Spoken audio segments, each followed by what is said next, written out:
വയോധികരെ ശുശ്രൂഷിക്കുന്ന സംസ്കാരം വളർത്തിയെടുക്കുവാൻ എല്ലാവരും കൂട്ടായി പരിശ്രമിക്കണമെന്ന് ഇടുക്കി രൂപതാ മെത്രാൻ മാർ ജോൺ നെല്ലിക്കുന്നേൽ.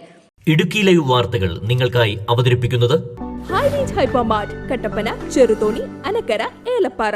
ഫ്രാൻസിസ് മാർപ്പാപ്പ പ്രഖ്യാപിച്ച 4ാമത് ലോക വയോജന ദിനാചരണത്തിന്റെ രൂപതാതല ഉദ്ഘാടനം നിർവഹിച്ച് സംസാരിക്കുകയായിരുന്നു അദ്ദേഹം. ജീവിത തിരക്കിനിടയിൽ പ്രായമേറിയ മാതാപിതാക്കൾ ഒഴിവാക്കപ്പെടുകയും ഒറ്റപ്പെടുകയും ചെയ്യുന്ന രീതി വർദ്ധിച്ചു വരുന്ന കാലമാണിത്. വാർദ്ധക്യത്തിൽ ആരും ഒറ്റയ്ക്കല്ല എന്ന പ്രതീക്ഷയുടെ സന്ദേശം കൈമാറാൻ കഴിയേണ്ടതുണ്ട്. മുതിർന്ന തലമുറയുടെ കഠിനാധ്വാനവും ത്യാഗപൂർണമായ ജീവിതവുമാണ് കുടുംബത്തെയും പൊതുസമൂഹത്തെയും രൂപപ്പെടുത്തുന്നതിന് കാരണമായതെന്ന് പുതുതലമുറ നന്ദിയോടെ സ്മരിക്കണം.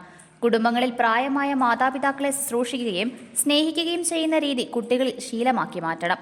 വയോധികരോടുള്ള ആദരം ആചരണത്തിൽ അവസാനിക്കാതെ ജീവിതശൈലിയാക്കി മാറ്റാൻ പരിശ്രമിക്കണമെന്നും അദ്ദേഹം പറഞ്ഞു. ഈശോയുടെ വല്യപ്പനും വല്യമ്മയുമായ വിശുദ്ധ യോവാക്യമിന്റെയും വിശുദ്ധ അന്നയുടെയും തിരുനാളിനോടനുബന്ധിച്ച് എല്ലാ വർഷവും ജൂലൈ മാസത്തെ 4ാമത്തെ ഞായറാഴ്ചയാണ് ഈ ദിനം ആചരിക്കുന്നത്. 2021 ഫ്രാൻസിസ് മാർപ്പാപ്പ ഈ ദിനാചരണം ആരംഭിച്ചത്. പരാശ്രയത്വത്തിന്റെ പാതയിലൂടെ നീങ്ങുന്ന മുതിർന്നവരോട് പുലർത്തേണ്ട ആദരവും അംഗീകാരവും പുതുതലമുറയെ അറിയിക്കുവാനും തങ്ങൾ സ്നേഹിക്കപ്പെടുന്നവരാണ് എന്ന അനുഭവം പ്രായമായവർക്കായി പങ്കുവയ്ക്കാനും സാധിക്കണമെന്നതാണ് ഈ ദിനാചരണത്തിന്റെ അന്തസത്ത. മാർപ്പാപ്പ ആഹ്വാനം ചെയ്തിരിക്കുന്ന മുത്തശ്ശന്മാർക്കും വയോധികർക്കും വേണ്ടിയുള്ള 4ാം ലോക വയോജന ദിനാചരണം ഇടുക്കി രൂപതയിൽ വിപുലമായ പരിപാടികളോടെ നടത്തപ്പെട്ടു. കനകക്കുന്നിടവകയിൽ 20ഓളം വയോജനങ്ങളുടെ ഭവനങ്ങൾ സന്ദർശിച്ച് രൂപതാ മെത്രാൻ മാർ ജോൺ നെല്ലിക്കുന്നേൽ അവരെ ആദരിക്കുകയും അവർക്ക് വേണ്ടി പ്രാർത്ഥിക്കുകയും ചെയ്തു.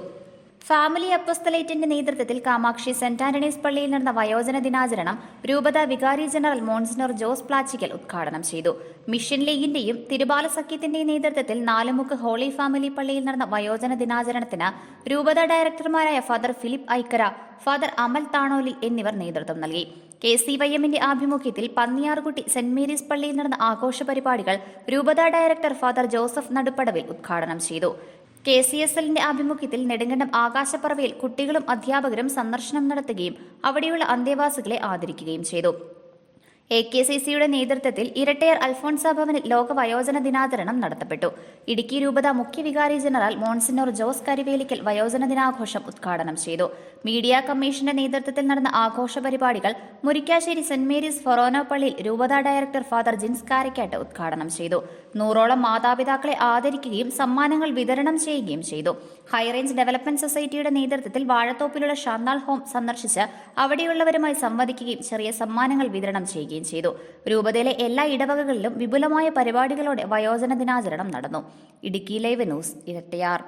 ഇടുക്കി ലൈവ് വാർത്തകൾ നിങ്ങൾക്കായി അവതരിപ്പിച്ചത് ഹോം അപ്ലയൻസുകൾക്കും ഡിജിറ്റൽ ഗാഡ്ജറ്റ്സുകൾക്കും പുറമെ 52,000-ലധികം എസൻഷ്യൽ പ്രോഡക്റ്റുകൾ ഉൾപ്പെടുത്തി ഏറ്റവും വലിയ ഷോപ്പിംഗ് എക്സ്പീരിയൻസിനെ ഹൈറേഞ്ച് ഹൈപ്പർമാർട്ട് ഷോറൂമിലൂടെ ഏറ്റവും വലിയ കളക്ഷനുകളും മറ്റാർക്കും നൽകാനാവാത്ത ഓഫറുകളും ഉൾപ്പെടുത്തി farm fresh vegetables, fruits, meats, grocery, crockery, gift items, kitchen അപ്ലയൻസുകൾ, ബ്യൂട്ടി പ്രോഡക്റ്റുകൾ, ഇന്ത്യയിലുടനീളമുള്ള എല്ലാ ബ്രാൻഡുകളുടെയും ഹോം അപ്ലയൻസുകൾ, മൊബൈൽ ഫോണുകൾ, ലാപ്ടോപ്പ് എന്നിങ്ങനെ എല്ലാം ഒരിടത്ത് ഒന്നിക്കുന്നു. മാർക്കറ്റ് വിലയേക്കാൾ കുറഞ്ഞ വിലയിൽ. ഇനി പലയിടത്തല്ല, എല്ലാം ഒരിടത്ത്. High range hypermart, Kattappana, Cheruthoni, Anakkara, Elappara.